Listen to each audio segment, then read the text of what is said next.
The most I've ever heard this Rav Moshe quoted nowadays is not about blended whiskeys, it is about sherry casks. Because once Rav Moshe completely says that the 1 in 6 is the correct position, then that end of story. Then that has a huge impact for the sherry cask. Scotch is now made with, it used to be by default, that's what they were able to buy, get cheap casks from, were leftover casks that were used for sherry shipping, but then they realized that it actually added flavor. So now the premium scotches make a point of using sherry casks, which are casks that have absorbed wine in them.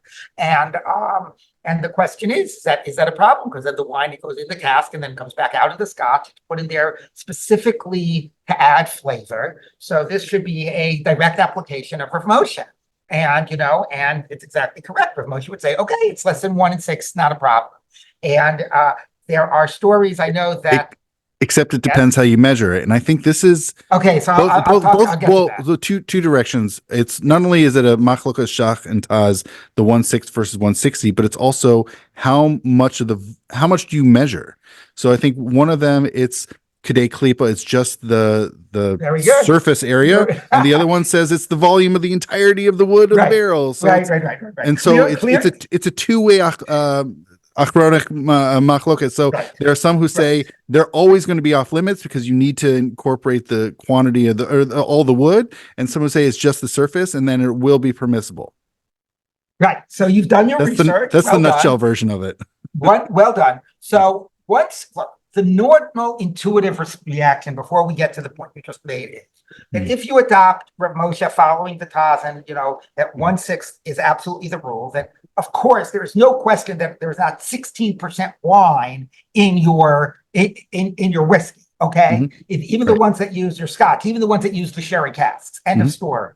Yeah. Okay, and the story is that some people, I was heard that somebody went, I forget if it was Rav David or Rav Feinstein, but Rav Moshe's son, and started asking him questions about like scotch with sherry casks. And he said, it's fine. And the guy started hesitating. He said, you got a problem with it? Bring it to me. I'll be happy to take it off your hands.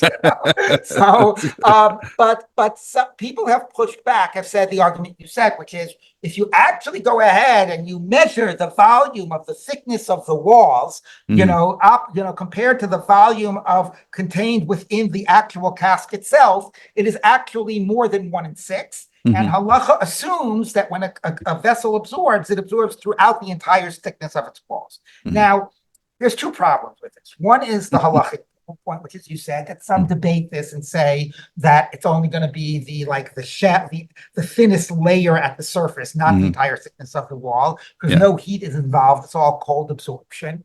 But the other is just asserting a halacha in the face of the latent reality that is against it, right? Like there is absolutely, we could do a test, there's absolutely no question that there's not 16% wine in here. So to say, well, halacha demands that since we don't know, that we have to assume the entire thickness of the wall and ignore the fact that that's 98% wood, and just look at the air gaps, but we have to assume all the wood is wine.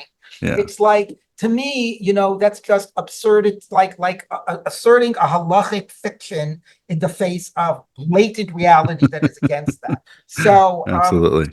I don't think that when halacha says you have to be concerned, it's when you don't know you have to be concerned. It might be the entire thickness of the wall, but I'm sure there are very easy tests you can do in a lab and a microscope if you have any doubts about whether there's 16% wine in this or not. So the reality is that in Europe, it's pretty widespread to be okay with this. Be okay with a scotch made in sherry casks. But in the U.S., all the major kashrus industries are machmir. Whether they're machmir because they don't like Rav Moshe's psak of 1 in 6, whether they're machmir because they assume, like you were saying, that we have to assume it's more than 1 in 6 wine, which, as I said, is so patently absurd. But they adopt a more machmir position. And that's why the question that I still regularly hear is the sherry cask, because the kashrus industry say it's no good, but people know that in Europe they say it's good, and they know that, based on this Rav Moshe, there's a very strong reason to say that it's fine.